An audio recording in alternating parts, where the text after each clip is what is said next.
lembaran tesnya.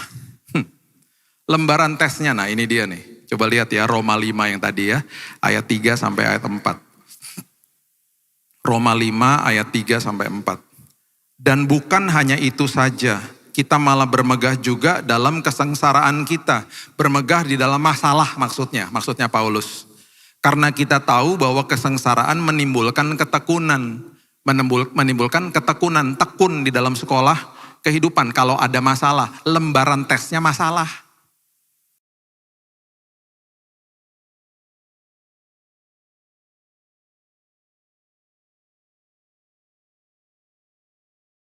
Yang ada di dalam kami. Tuhan, Engkau gak pernah tinggalin kami.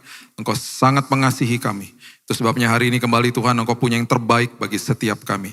Hanya di dalam nama Tuhan Yesus kami sambut firman-Mu. Kita sama-sama katakan, amin. Amin. Silakan duduk, shalom. Saya cuma mau kasih tahu aja sama Bapak Ibu, mungkin karena Bapak Ibu udah kebiasaan ada di sini. Ini menurut saya.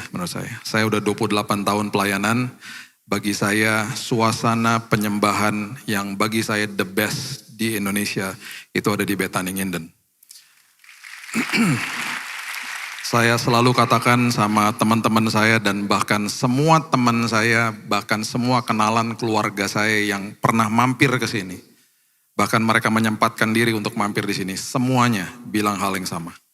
Jadi itu sebabnya mungkin Bapak Ibu karena udah kebiasaan di sini, ya banyak orang yang menonton streaming atau YouTube daripada Bethany Nginden, khususnya praise and worship, dan itu menjadi berkat bagi banyak orang. Jadi Bapak Ibu adalah pilar-pilar yang luar biasa di tempat ini, dan itu sebabnya saya percaya kalau kita dikaruniai Tuhan dengan DNA seperti ini, harusnya juga setiap kali kita pulang dari tempat ini, kehidupan kita jadi penyembahan yang hidup juga bagi Tuhan. Ya, hari ini saya berikan judul khotbah saya, sekolah karakter, sekolah kehidupan, karena ada korelasi yang sangat luar biasa yang Paulus ajarkan di Roma pasal yang kelima.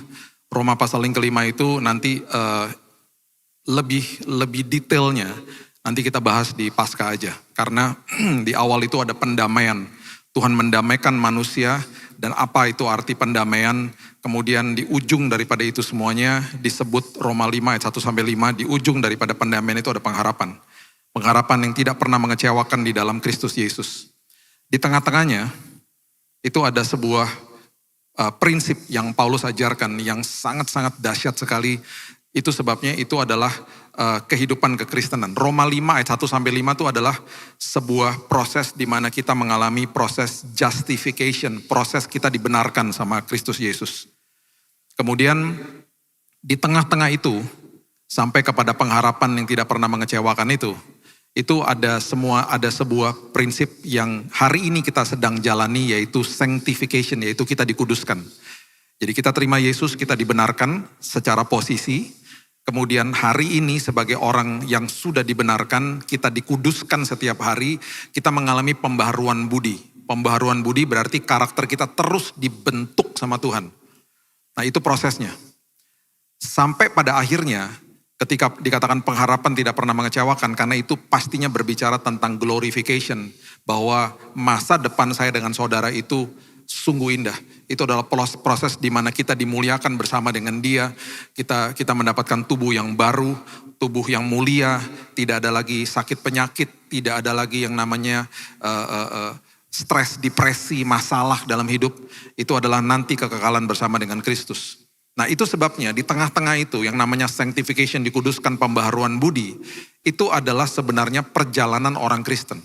Saya udah pernah jelasin berkali-kali, orang Kristen adalah pengikut Kristus. Dan tujuan daripada ini semuanya setiap hari adalah Tuhan mau supaya karakter kita dibentuk, diubahkan tiap hari.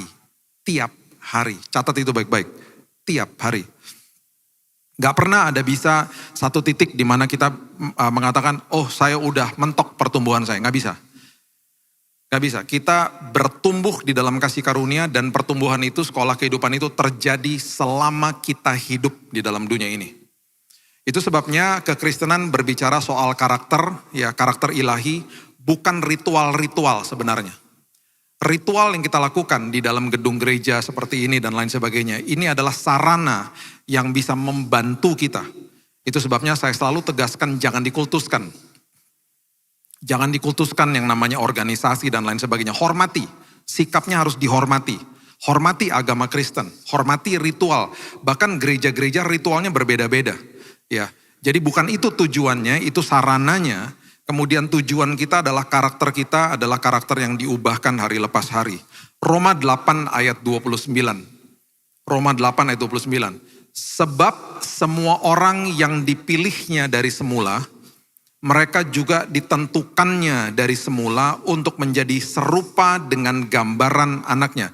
Ditentukan dari semula ya, menjadi serupa dengan gambaran anaknya.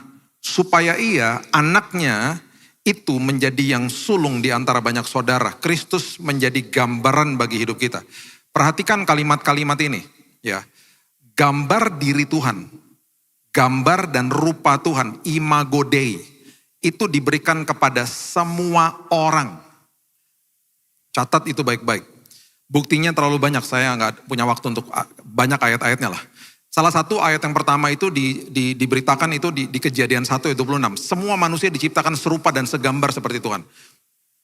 Sama aja orang-orang yang non-believers, orang yang belum percaya. Sama, mereka juga diciptakan segambar dan serupa seperti Tuhan. Itu sebabnya selalu ada ruang hampa di dalam hidupnya manusia. Ketika mereka akan selalu mencari pribadi yang bisa masuk pas buat dirinya itu.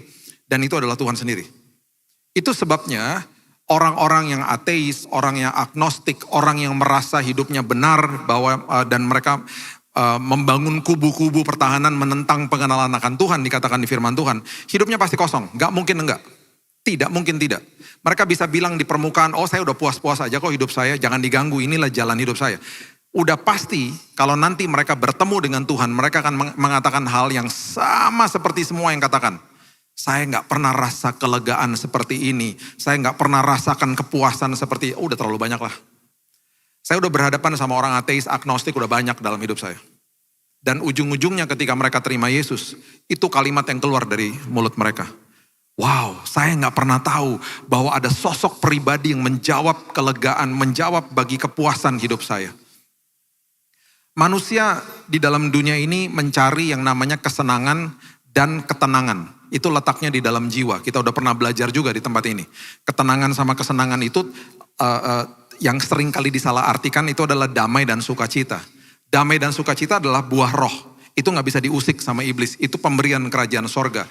Yang terjadi di dalam jiwa manusia itu kesenangan dan ketenangan. Kesenangan dan ketenangan itu bukan sukacita atau damai. Kesenangan, orang cari kesenangan untuk membuat dirinya puas. Orang mencari ketenangan untuk membuat dirinya lega. Ya. Yang satu kepuasan, yang satu kelegaan. Tenang. Tapi catat ini baik-baik.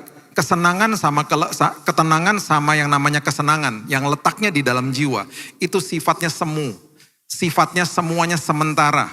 Makanya saya percaya ketika orang bilang gini, oh saya kalau ambil narkoba saya tenang Pak. Oh saya percaya. Saya kalau lagi melakukan dosa, saya ada rasa senang Pak. Saya percaya, I agree with you. Tapi itu ada masa kadaluarsanya, betul tidak? Oh iya. Itu sebabnya orang yang ambil narkoba, yang baru saya ngomong sama teman saya. Bill, gue kalau ngambil narkoba, gue tenang. Bahkan ada jenis narkoba tertentu buat gue ketawa-ketawa, gue jadi senang. Tapi sesaat toh, iya. Dan lo akan nagih lagi kan? Iya. Dan hancur hidup lo kan? Iya. Jadi ketenangan sama yang namanya kesenangan di dalam jiwa gak akan pernah memberikan yang namanya kelegaan dan kepuasan yang permanen. Gak akan. Tapi damai sejahtera sama sukacita yang Tuhan siapkan di dalam roh, makanya namanya buah roh, itu gak bisa diusik sama iblis. Makanya banyak orang Kristen berhadapan sama masalah, mereka bilang gini, ketenangan gak ada, kesenangan gak ada, tapi damai sejahtera dan sukacita melingkupi diri saya. Bahkan banyak orang Kristen bilang begini, saya belum dapat jawaban doa, tapi saya udah lega dan puas. Itu anak Tuhan. Itu kerajaan sorga, itu warga kerajaan sorga, punya privilege kehormatan seperti itu. Itu sebabnya itu gambar dan rupa Tuhan. Kita kalau membahas imago Dei aja, itu bisa, wah Pak, dalamnya luar biasa. Nah, itu sebabnya semua orang diciptakan itu. Kita juga begitu sebagai anak Tuhan. Nah, seringkali gambar dan rupa Tuhan itu tidak terlihat karena tertutup sama sampah dunia. Tertutup mungkin sama masa lalu kita, tertutup juga mungkin sama apa yang kita sedang serap hari ini di sekeliling kita. Kalau kita nggak jaga pintu gerbang hati sama roh kita, yaitu mata sama telinga, sampah yang masuk bisa menutup gambar dan rupa Tuhan sehingga tindakan dan perkataan kita tidak mencerminkan gambar dan rupa Tuhan. Itu sebabnya kehidupan kita pembaharuan budi itu tiap hari. Tiap hari. Nah, di dalam prinsip ini, di dalam prinsip sekolah karakter, waktu kita terima Yesus sebagai juru selamat, sekolah karakter dimulai. Gak ada uang pangkalnya, gak ada uang sekolahnya, sekolah karakter dimulai. Masalahnya yang harus diselesaikan dari sekolah karakter adalah diri kita. Jadi tangkap prinsip ini baik-baik, masalahnya bukan orang lain, masalahnya bukan Tuhan, bukan keadaan kondisi kita, masalahnya kita. Catat itu baik-baik. Jadi stop salah-salahin orang, stop salah-salahin Tuhan, stop salahin masalah. Diri kita adalah sumber masalahnya. Sesederhana itu. Kalau prinsip ini kita pegang, kita menjadi orang yang akhirnya teguh di dalam Tuhan nantinya. Jadi jangan tuntut lagi orang lain berubah. Banyak orang kasih tahu saya, Pak tolong Pak kasih tahu dia nggak berubah gini-gini. Saya bilang, kamu dulu yang berubah.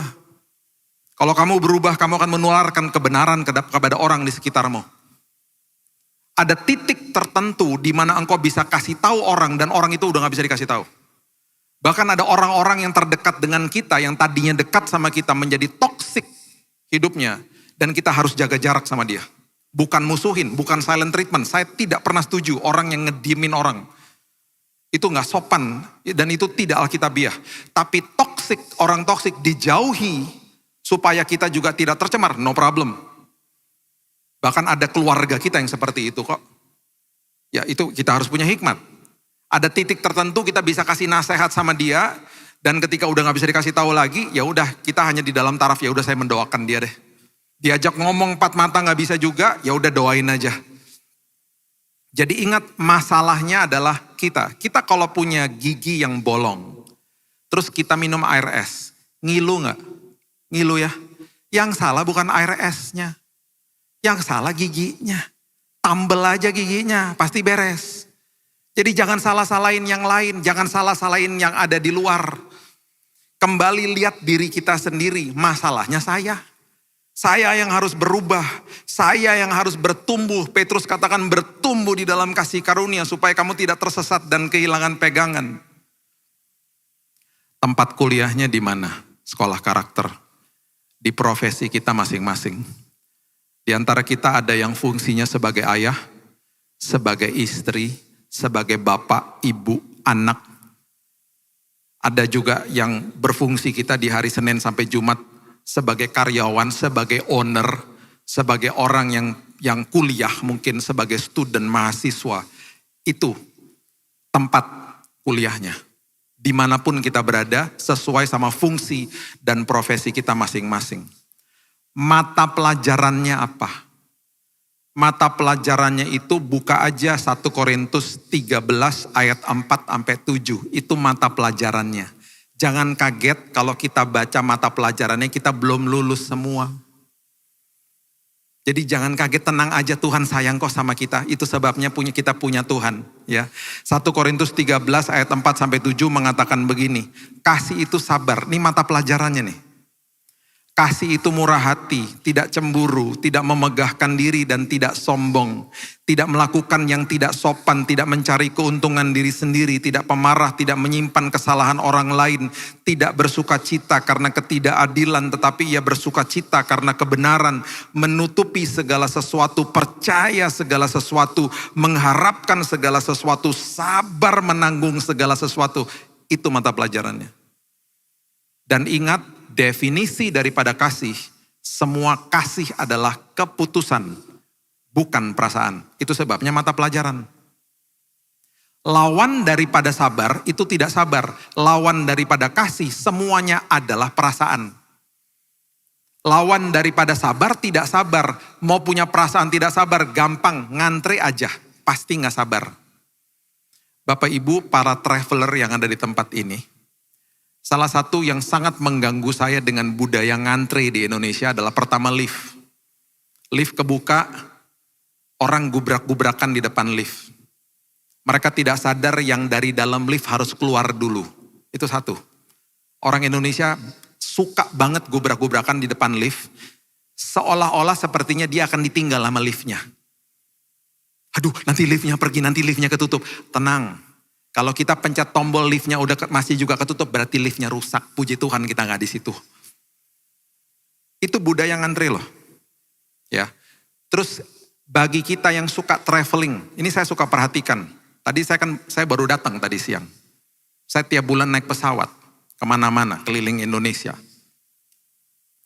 Kalau naik pesawat yang single aisle itu berarti koridor di antara kursi cuma satu. Orang Indonesia, kita mau keluar dari bangku, diseruduk dari belakang. Kita mau ngambil koper gak bisa, diseruduk. Wow, jalannya cepat semuanya. Harusnya apa? Ngantri dong. Persilahkan orang yang di depan kita karena itu haknya dia untuk keluar dulu. Dia kadang-kadang gak berani keluar karena trafiknya rame. Saya berapa kali ada ibu, ada bapak, ada anak, wanita bahkan. Ayo bu, duluan aja. Dia takut keluar karena trafiknya rame kayak mobil di jalan tol gitu. Saya diseruduk sama orang di belakang. Saya gak apa-apa. Puji Tuhan kaki saya cukup kuat. Jadi saya tahan aja. Saya kadang-kadang pernah sih saya balik, bentar ya mas, biar ini ibunya keluar duluan. Karena row di depan saya, dia punya hak keluar duluan. Itu budaya ngantri. Itu gak ada di orang Indonesia. Tapi tadi saya suka. Saya keluar karena saya duduk di window, saya mau keluar, bapak di sebelah saya udah nungguin. Semua disuruh keluar sama dia. Dia tetap berdiri dengan kopernya. Silakan pak. Saya dalam hati, ini jarang orang kayak begini. Karena dia orang Surabaya mungkin. Orang Surabaya biasa ngantri. Orang Jakarta, waduh, besok nih kalau saya pulang Jakarta, kan orang Jakarta semua pasti di pesawat. Ampun. Karena susah ngantri. Makanya ada istilah begini di Jakarta. Ini saya kasih trik ya di Jakarta. Kalau mau pindah jalur ya, pindah jalur di Jakarta pakai mobil, jangan kasih sen. Masuk aja buru-buru. Kalau kasih sen gak dikasih malahan. Dipepet-pepet malahan. Coba di luar negeri. Kalau kita kasih sen, itu kan berarti dengan hormat kita ngasih tahu mobil bilang, permisi ya, penumpang masuk. Kan kita gak bisa ngomong. Kan kita gak bisa buka kaca, permisi, kita kan gak bisa begitu. Makanya ada sen. Coba kasih sen di Jakarta, diseruduk langsung. Makanya orang Jakarta udah tahu, mau pindah jalur jangan kasih sen. Kosong dikit, masuk. Gitu caranya. Bisa bawa mobil di Jakarta, bisa bawa mobil di mana aja. Tuh, ini baru ngomongin sabar doang, belum yang lain. Ya kan? Ini mata pelajarannya loh. Mata pelajarannya. Nah kemudian lembaran tesnya. Lembaran tesnya, nah ini dia nih. Coba lihat ya Roma 5 yang tadi ya. Ayat 3 sampai ayat 4. Roma 5 ayat 3 sampai 4. Dan bukan hanya itu saja. Kita malah bermegah juga dalam kesengsaraan kita. Bermegah di dalam masalah maksudnya Paulus. Karena kita tahu bahwa kesengsaraan menimbulkan ketekunan. Menimbulkan ketekunan, tekun di dalam sekolah kehidupan. Kalau ada masalah, lembaran tesnya masalah. Jadi kalau ada lembaran tes, kita tekun, makanya tekun belajar. Supaya apa? Ada buahnya. Ketekunan menimbulkan tahan uji. Nanti Bapak Ibu baca di Alkitab bahasa Inggris, tahan uji itu bahasa Inggrisnya karakter. Tekun itu perseverance. Perseverance creates karakter. Jadi menimbulkan karakter yang tahan uji. Baru setelah itu ada pengharapan di dalam hidup ini. Jadi sebelum ada pengharapan di dalam hidup ini, makanya orang-orang susah punya pengharapan dalam hidupnya. Karena karakternya gak pernah lulus. Ini ada hidden gem loh di dalam sini yang Paulus sudah jelasin sama kita. Pertama kalau kita baca nanti ya, tapi itu pembahasan yang berbeda lah. Roma 5 ayat 1, itu ada kita sudah diperdamaikan dengan Tuhan. Kemudian dia kasih tahu setelah udah diperdamaikan, masuk ke dalam kehidupan hari ini kita disanctify, dikuduskan, pembaharuan budi terjadi hari lepas hari.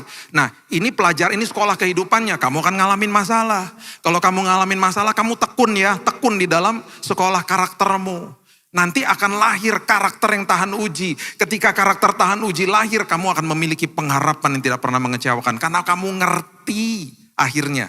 Jalan Tuhan, isi hatinya, makin paham kamu. Itu yang sedang ajarkan sama kita. Nah lembaran tesnya juga, bukan sekedar masalah, tapi juga bisa orang lain. Makanya kalau ada orang yang nyebelin, jangan didoain mati. Teman saya waktu lagi COVID, orang yang nyebelinnya didoain mati. Terus dia senang, dia bilang sama saya, Bill puji Tuhan Bill, dia masuk ICU. Saya bilang gila ya lo ya. Bill gue seneng Bill, bentar lagi dia mati Bill. Terus minggu depannya dia kasih tau lagi, Bill puji Tuhan Bill, dia udah pakai ventilator. Tiba-tiba seminggunya lagi kasih tahu saya, Bill kabar buruk, kenapa? Dia sembuh total. Saya bilang gila ya kamu ya. Tahun lalu dia ketemu saya lagi, dia bilang gini, kamu ingat gak temen aku yang nyebelin itu sekarang makin gemuk, makin tambun, dan makin nyebelin katanya. Kenapa Tuhan panggil orang-orang baik, orang-orang seperti begitu usianya panjang. Saya bilang ada orang seperti begitu dalam hidupmu, supaya orang seperti kamu tuh yang berubah, saya bilang gitu. Supaya kamu belajar sabar, belajar murah hati, dia bengong. Iya ya, iya. Ini teman baik saya, jadi saya ngomong apa adanya sama dia. Iya orang kayak kamu tuh yang perlu berubah. Makanya Tuhan biarin orang-orang seperti begitu di sekeliling kita. Itu lembaran tesnya. Dan orang nyebelin selalu ada. Selalu ada. Nah tesnya ini bisa jadinya kapan aja Bapak Ibu. Pop quiz dulu zaman kuliah. Bisa terjadi kapan aja. Dulu ya tesnya saya yang paling berat tuh menghadapi 18 juta motor di Jakarta. Ada 18 juta loh motor di Jakarta. Di Jabodetabek maksudnya. Waduh itu ya sampai hari ini juga sih. Cuman saya udah lewat lah kayak gitu-gitunya. Dulu nyalip mobil. Udah hampir kena. Ini berapa kali mobil ditabrak tuh udah biasa di Jakarta. Makanya mobil di Jakarta kalau mulus, itu berarti mobil gak pernah keluar dari garasi. Mobil kalau keluar dari garasi pasti beret-beret. Diserempet lah, apanya lah, segala macam. Udahlah sering lah. Dia hampir kena mobil saya. Saya klakson karena kaget juga kan. Dia buka helm. Apa lo? Ini ada darah Manado. Ada panas-panasnya juga. Istri saya punya password yang paling hebat, dia pegang kaki saya. Udah sayang diemin aja, jangan-jangan dia jemaat. Saya kalau dengar kata jemaat, luluh hati saya. Iya ya, jangan-jangan jemaat ya, jemaat lagi stres. Jadi setiap kali ada motor nyebelin, istri saya bilang, ingat jemaat. Saya bilang lama-lama ini jemaat gereja mana, kurang ajar semua. Enak aja, dikit-dikit jemaat, dikit-dikit jemaat. Nah, kemudian lulusnya tuh kapan? Kita tuh lulus, kalau di sekolah, yang validasi lulusnya kan raportnya sama dosen, sama guru toh. Ini yang validasi kita lulus, itu adalah orang terdekat. Makanya jangan bandingin hidup kita sama orang lain, bandingin diri kita sama diri kita yang kemarin, sama yang bulan lalu, sama yang tahun lalu. Istri saya bilang sama saya, ini kejadian mungkin 6-7 tahun lalu, dia bilang gini, kamu berubah ya, udah gak emosian lagi sama tuh motor-motor. Oh ya gitu, saya juga gak nyadar dia yang ngasih tahu. Berarti lulus, tapi jangan bangga, jangan cuman berarti lulus terus terlena, gak bisa. Sekolah kehidupan terjadi tiap hari kok. Tuhan berikan lagi kekuatan baru, gak bisa pakai daging kita. Harus pakai kuasa Tuhan. Nah sekali lagi, kapan berakhirnya? Sampai Tuhan Yesus datang, sampai kita dipanggil pulang. Gak akan selesai sekolah kehidupan.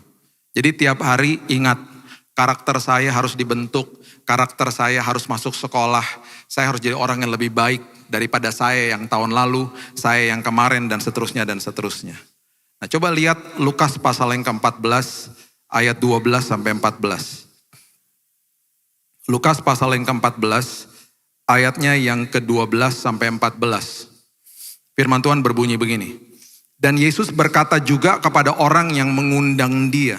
Ini di dalam sekolah karakter yang lembaran tesnya manusia, ini yang Alkitab ajarkan. Apabila engkau mengadakan perjamuan siang atau perjamuan malam, janganlah engkau mengundang sahabat-sahabatmu atau saudara-saudaramu atau kaum keluargamu atau tetangga-tetanggamu yang kaya. Karena mereka akan membalasnya dengan mengundang engkau pula dan dengan demikian engkau mendapat balasnya. Tetapi apabila engkau mengadakan perjamuan, undanglah orang-orang miskin, orang-orang cacat, orang-orang lumpuh, dan orang-orang buta. Ini bukan secara letterlek ya, tapi ini metafor. Kenapa orang-orang seperti begini? Alkitab katakan begini ayat 14. Engkau akan berbahagia. Itu kunci daripada kebahagiaan hidupmu. Karena apa? Mereka tidak punya apa-apa untuk membalasnya kepadamu. Nah, ini berlaku bagi kehidupan kita sehari-hari dan juga kepada orang yang membuat kita sakit hati. Orang yang membuat kita sakit hati nggak bisa membalas kebaikan kita. Makanya Alkitab udah kasih kuncinya. Saling mengasihi. Di Yohanes 13 ayat 34, saling mengasihi sama seperti Kristus telah mengasihi saya. Jadi dasar kasih saya kepada orang di sekitar saya itu adalah dasar kasih Kristus kepada saya. Bukan dasar kasih dia kepada saya. Nggak bisa soalnya kalau seperti itu nggak bisa. Jadi berarti setiap hari saya bangun pagi, saya harus menjadi kado, menjadi orang yang tepat bagi orang di sekitar saya. Saya harus memberikan hidup saya untuk mereka. Nah, yang namanya sekolah karakter ini, berarti kan ada tanggung jawab kita untuk lulus, untuk supaya kita lebih baik dan seterusnya. Tanggung jawab kalau diabaikan itu nggak akan hilang. Saya ulang ya, tanggung jawab tidak akan pernah hilang. Jadi kalau kita abaikan tanggung jawab itu nanti jadi beban buat orang lain. Contoh sederhana. Saya waktu papa saya akhirnya mengaku sama saya bahwa papanya dia suka gebukin dia di kampung Tomohon di Manado, dan opa saya ini tentara kenil dulu, saya nggak pernah ketemu sama dia. Papa saya digebukin, ditelanjangin di kampung Tomohon, diikat di pohon, digerayangin semut merah, sampai dia kabur ke pelabuhan Bitung satu hari di masa mudanya. Dia kabur dari Manado ke sini, ke Surabaya. Kota pertama yang dia injakan kakinya di Pulau Jawa itu kota Surabaya. Dia pernah tinggal di sini tahun 60-an. Dia kabur dari bapaknya karena dia benci sama bapaknya. Dia kepahitan sama bapaknya. Jadi kita nih sakit hati normal. Kita jatuh juga sakit. Sakit hati itu normal, itu manusiawi. Kalau kita sampai gak sakit hati berarti kita udah apatis, itu bahaya bahkan. Berarti udah gak rasa. Ya, itu bahasa Inggrisnya callous. Itu bahaya kalau udah kayak begitu. Berarti udah, ya udahlah bodo amat sama semua kondisi hidup. Itu nggak gitu. Kita sakit hati itu normal. Nah, kita harus mengambil keputusan supaya tidak masuk ke dalam jenjang yang paling parah, yaitu kepahitan, bitterness. Karena orang yang kepahitan, Alkitab sudah mendokumentasikan akan mencemarkan orang-orang di sekitarnya. Dia pindah ke Surabaya, dia pindah ke Bandung, dia pindah Jakarta. Dia ketemu mama saya di Jakarta tahun 60-an di gereja. Mereka nyanyi di paduan suara sama-sama. Jadi waktu dia cerita sama saya dan dia cerita waktu papanya meninggal juga dia nggak ada rasa sedih. Dia juga cuma dengar aja, dia nggak pernah pulang lagi ke kampungnya, nggak pernah ketemu lagi sama papanya. Apalagi di zaman itu nggak ada telepon yang bisa mengkonek mereka dan lain sebagainya. Terus saya tanya sama dia, kok papa nggak pernah lakukan KDRT di rumah? Sama mama, sama anak-anaknya, bahkan dia menjadi sosok bapak yang sangat lembutnya luar biasa. Penuh dengan senyum, tiap hari saya ngeliat dia senyum. Tiap hari itu kalau ketemu dia gini. Saya gak pernah lihat dia stres, kalaupun dia stres saya gak tahu. Dia pergi dengan sangat tenang, dia kena serangan jantung tahun 2010. Dan sampai hari ini saya masih suka menangis kalau ingat dia, saya kangen banget sama dia. Tapi cerita saya bisa berbeda toh hari ini. Kalau dia tidak meninggalkan kepahitannya di altar Tuhan. Karena sebelum dia menikah sama mama saya, dia bilang begini, papa tinggalin semua kepahitan di altar Tuhan, karena papa gak mau bawa sampah dari masa lalu. Itu yang dia katakan kepada saya. Gak fair, tidak adil. Di rumah ya, kami tuh waktu tumbuh dewasa, mama tuh yang penuh dengan disiplin. Saya sering banget ngeliatin dia tuh elus-elus punggungnya mama. Udah. Kalau mama lagi marahin kita. Itu papa. That's my dad. Dia disiplin kita. Dengan gayanya dia lembut banget. Bill, udahlah Bill. Kalau ngomong tuh gitu. Gimana gak kangen coba sama orang kayak gitu. Gak ada a glimpse. Gak ada tuh bekas-bekas yang dulu. selesaikan di altar Tuhan. Jadi bagi orang-orang yang gak bisa bales, kalau kita berbuat kebaikan di satu sisi juga, ya ini juga ironis nih. Ya, di Indonesia lah ya, Jakarta, Surabaya juga banyak ya. Gereja di dalam mall toh. Saya suka perhatikan behavior orang, makanya tadi saya bilang orang ngantri. Saya nggak tahu kenapa suka liatin sikap orang lah. Di mall misalnya, jemaat masuk ke mall, dibukain pintu sama satpam kan, nggak ditegur satpamnya, nggak ditegur. Alkitab bilang apa? Ketika orang itu nggak bisa balas kepada kamu, kamu dibuat berbahagia. Oh, diabaikan, karena nggak kenal juga. Padahal dibukain pintu loh. Nah, waktu dia udah masuk ke dalam mall, nanti kan dia masuk ke dalam gereja toh. Ada ruang gerejanya kan. Nah, di depan ruang gereja ada siapa? Ada greeter. Shalom. Oh, semua jemaat gini, shalom. Oh, langsung jadi manis. Mau masuk pintu gereja, langsung jadi manis. Dia lupa ibadahnya itu mulai sejak dia bangun pagi. Karena gereja Tuhan adalah saudara dan saya, ini gedungnya. Bangun pagi di rumah tuh ibadah udah mulai berlangsung. Melakukan fungsinya dengan sebaik-baiknya sebagai ayah, sebagai ibu, sebagai anak, sebagai orang tua di rumah. Dia masuk ke dalam pintu mall. Justru di situ karakter ilahi, gambar dan rupa Tuhan harus dipertontonkan justru di situ. Dibukain pintu sama satpam, bilang terima kasih dong. Makasih ya mas. Keluar dari toilet, ada petugasnya toh. Saya juga suka geli sendiri, petugas toilet, abis kita ngotorin toiletnya dibilang terima kasih. Makasih pak, gitu-gitu kan. Karena itu udah SOP-nya dia. Berapa banyak di antara kita yang stop sebentar bilang, makasih ya mas, bersih banget mas, terima kasih ya mas. Pekerjaannya luar biasa. Stop sebentar, mereka gak bisa balas buat kita dibuat berbahagia. Itu karakter. Jadi gak perlu khotbah di mana-mana. Tapi kelakuan kita, tindakan kita jadi khotbah buat orang lain. Mereka lihat Yesus dalam hidup kita. Saya punya teman yang terima Yesus gara-gara tetangganya penjual bakso. Kalau pulang, baksonya gak laku. Dia pulang senyum-senyum sambil nyanyi lagu rohani. Ini teman saya dari agama seberang. Dia bilang gini, Bill, aku tuh terima Yesus. Cuma gara-gara lihat temanku sebelah rumah. Tetanggaku yang jualan bakso. Kalau pulang baksonya itu pasti ada sisanya. Aku tuh sampai pernah nyobain baksonya. Memang gak enak baksonya. Makanya gak laku. Tapi kalau pulang ke rumah, senyum, nyanyi lagu rohani, bersuka cita hidupnya. Sampai saya tanya resepnya apa. Daganganmu loh gak laku. Biasa-biasa aja kamu pulang dengan sukacita sambil nyanyi-nyanyi sambil tersenyum. Aku nih loh. Stres melulu hidupnya. Dia lihat Yesus dalam hidupnya dia. Makanya orang tua kan suka mendandankan anaknya ya. Terus anaknya kalau jalan ke mall nanti dipuji sama orang. Aduh wangi sekali, aduh cantik, aduh cakep anaknya. Yang bangga siapa? Orang tuanya. Anaknya gak ngerti. Makanya kalau tiba-tiba kita masuk ke dalam sebuah masalah dan orang memuji. Kok kamu kuat ya, imanmu luar biasa. Tuhan yang bangga. Kemuliaan untuk namanya. Itu karena karakter Kristus, karena gambar dan rupa Tuhan itu tercermin dalam hidup kita. Kita mempersilahkan orang, kita ngalah sama orang bahkan. Mencerminkan kasih Kristus, susah memang. Makanya firman Tuhan paradoks, kan saya udah pernah bilang.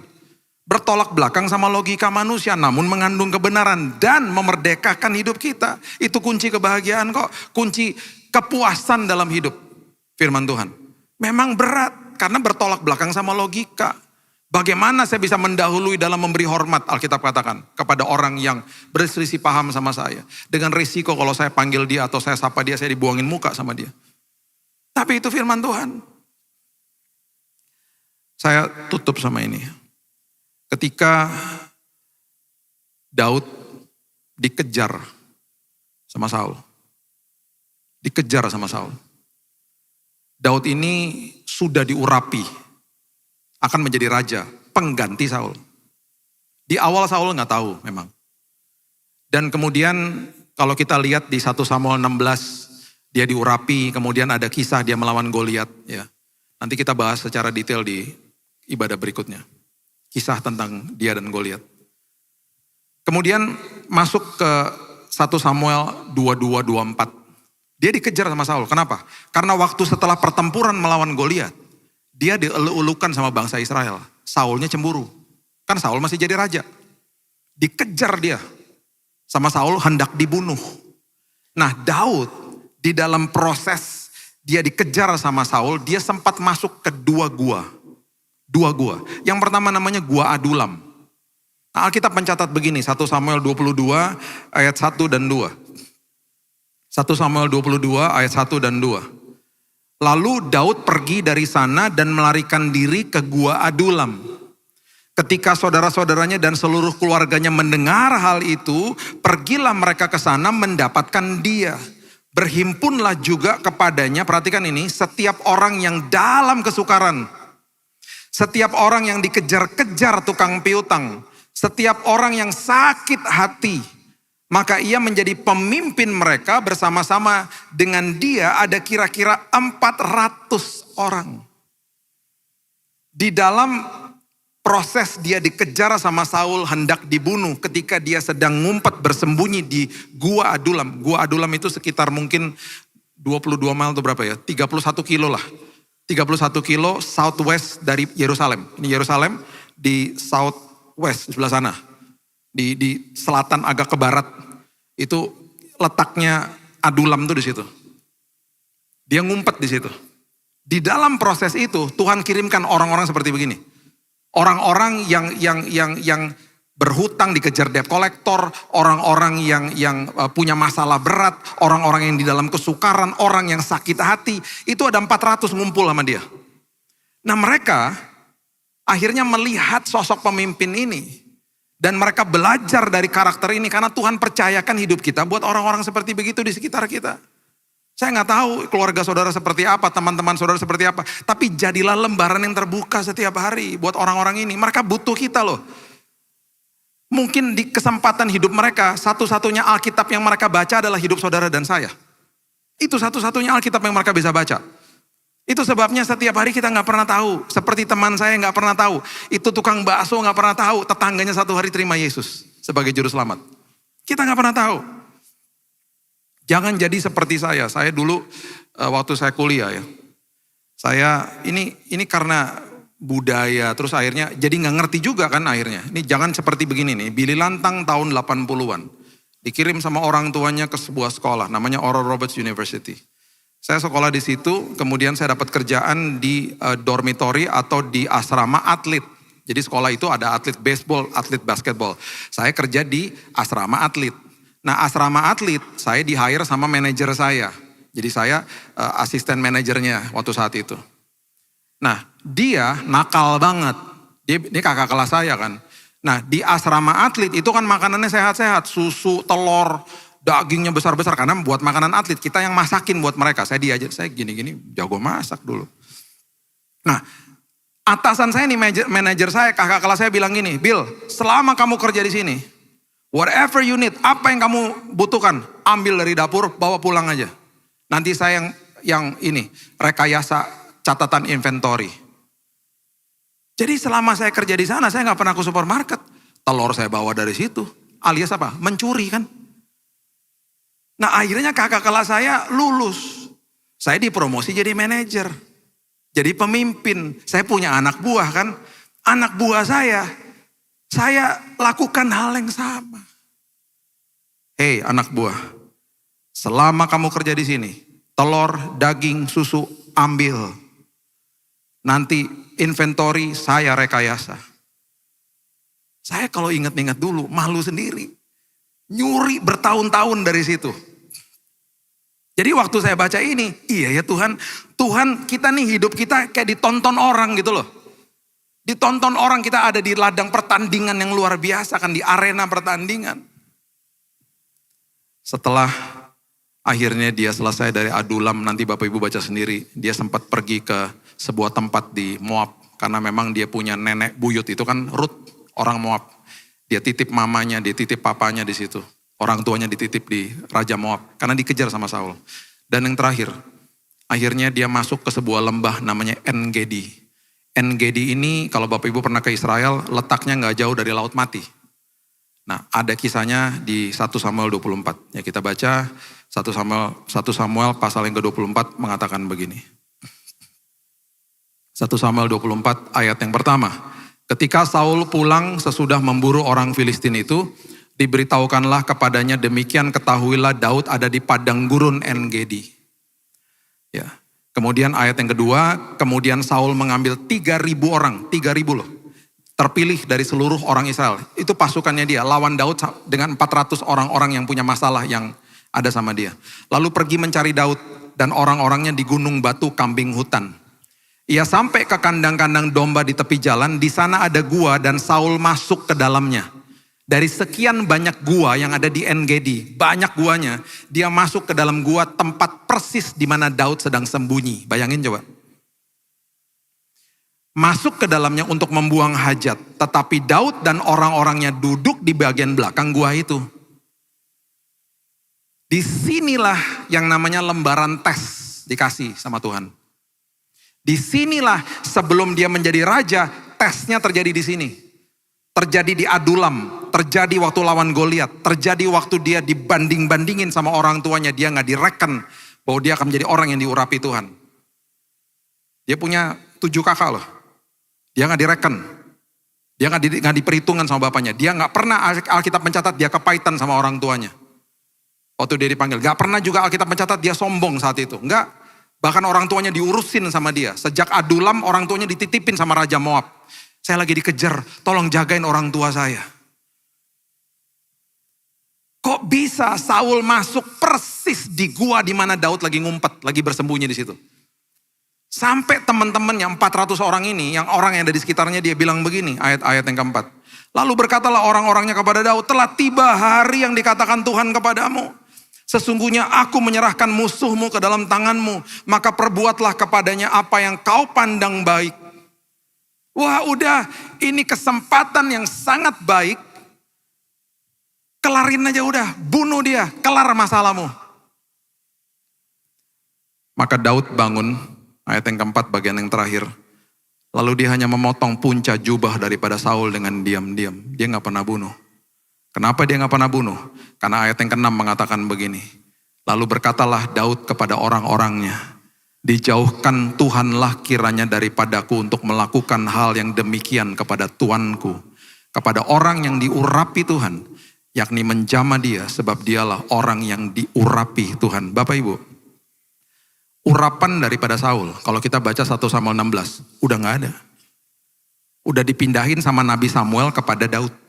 Karena Saul tidak taat. Tapi Daud mengatakan, dan Daud tahu, Daud mengatakan begini, ini orang pernah diurapi Tuhan. Saya gak mau bunuh dia. Sebuah kesempatan yang baik belum tentu benar. Sebuah kebenaran pasti akan membawa kebaikan. Jadi hati-hati. Itu adalah karakter soalnya. Jadi hati-hati. Kalau saat itu dia bunuh, selesai masalahnya.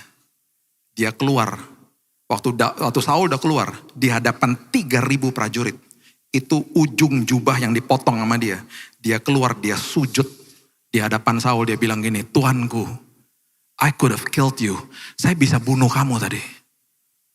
Saya tidak mau bunuh karena kamu adalah orang yang diurapi. Saat itu, di dalam sekolah karakter, yang berhasil dan lulus adalah Daud.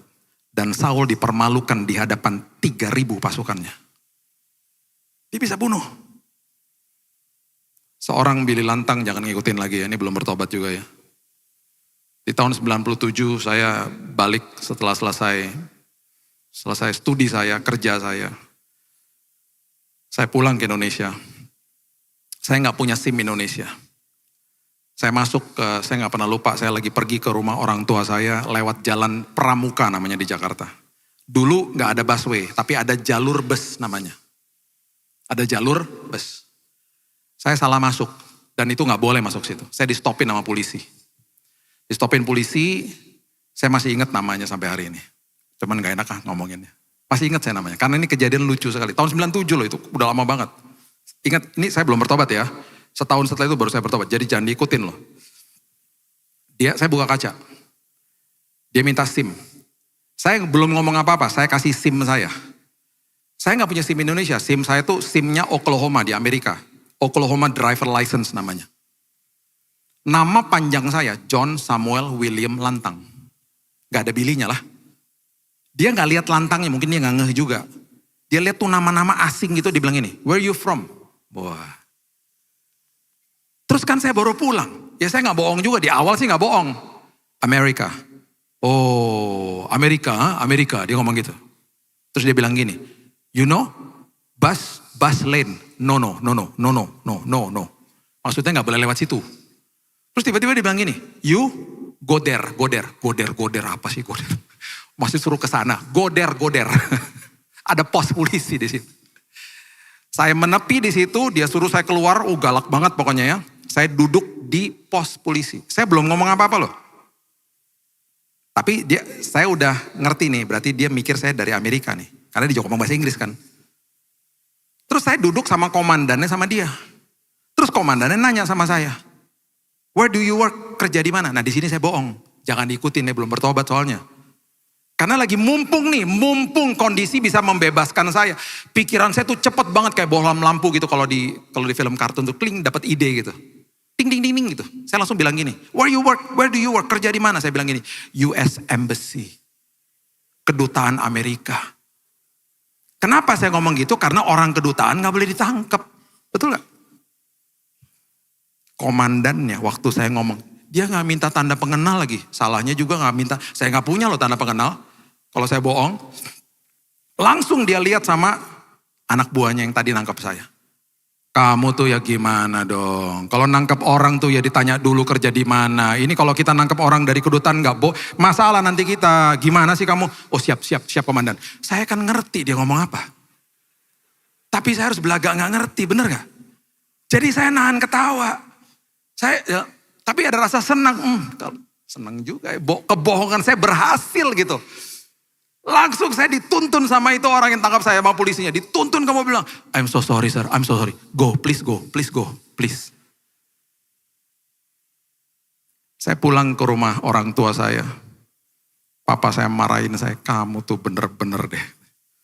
Saya gak pernah lupa kisah itu. Jangan diikutin, saya belum bertobat ya. Itu momen, kalau saya baca kisah ini, itu momen yang menurut kita seringkali, kesempatan nih. Kesempatan saya lolos nih. Kesempatan nih gak ada yang tahu nih. Kesempatan nih, ini baik nih kayaknya gitu. Baik belum tentu benar. Benar membawa kebaikan. Sering kali Tuhan kasih tahu, ini lembaran tesnya. Kemana kamu mau bawa karaktermu. Saya percaya kita diperlengkapi, dikuatkan hari ini. Dan sampai kapanpun ingat masalahnya saya. Jangan salahin orang lain. Kitanya harus berubah. Kalau kita sedang berurusan sama orang yang nyebelin, kitanya yang berubah. Doain aja dia. Ada kesempatan bisa bicara baik-baik. Dan ingat, sekolah kehidupan terjadi sampai kita dipanggil pulang sama Tuhan.